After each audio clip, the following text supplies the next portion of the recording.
Ploughman by Gibran. Brainstorming.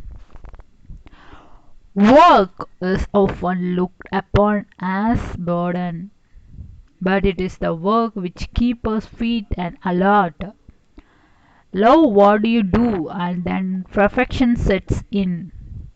Man and nature share a sympathetic existence and nourish one another. Work is an integral part of our life. Author Khalil Gibran was born on January 6, 1883, in Lebanon, who was an author of poet, philosopher, and artist.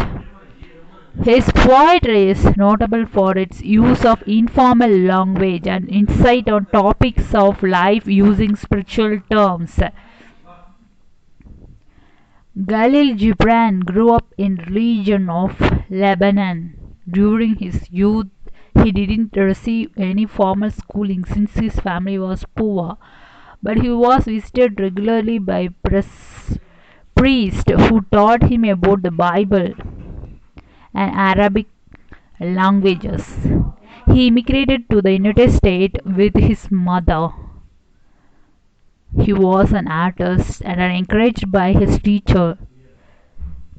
Gibran's first published work were drawings, which were used for book covers in 1898. Gibran died in New York City on April 10, 1931. Then a ploughman said, "Speak to us of work." And he answered, saying, "You work that you may keep pace with the earth and soul of the earth. For to be idle is to become strong stranger unto the seasons, and to step out of life's procession that marches in majesty and proved submission towards the infinite. When you work, you are a flute through whose heart the whispering of hearts turns to music.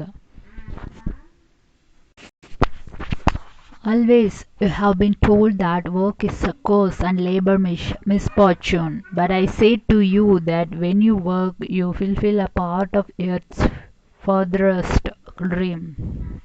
I say to you, when that dream was born, and in keeping yourself with labor, you are in the truth loving life, and to love life through labor is to be intimate with life's inmost secret. But if you, in your pain, call birth on affliction, and the support of the flesh a curse written upon your brow, then I answered that not but the sweat of your brow shall wash away that which is written.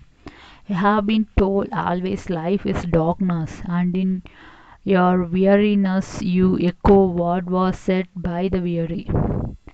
And I say that life is indeed darkness save when there is a urge, and our urge is blind save when there is a knowledge, and all knowledge is a vain save when there is a work, and all work is empty save when there is love.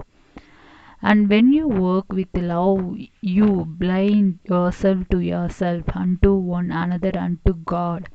And what is it is to work with love?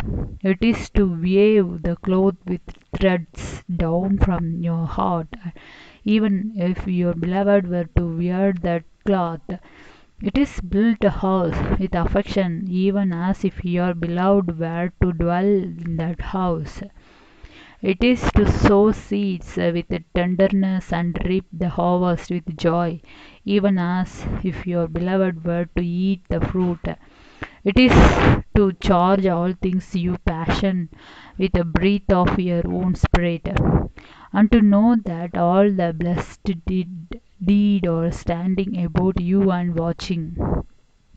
Often have I heard you say, as if speaking in sleep, "He who works in marble and finds the shape of his own soul in the stone is nobler than he who blows to the soil."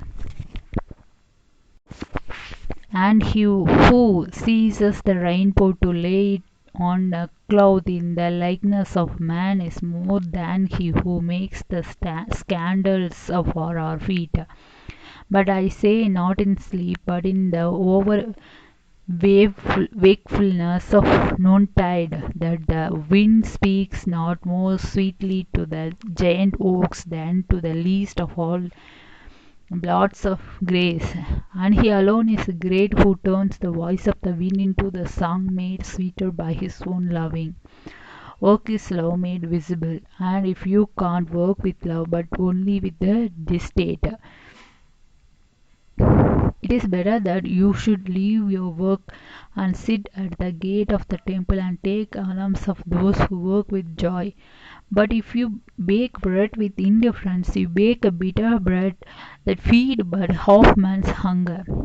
And if you grudge the crushing of the grapes, your grudge distills a poison in the wine.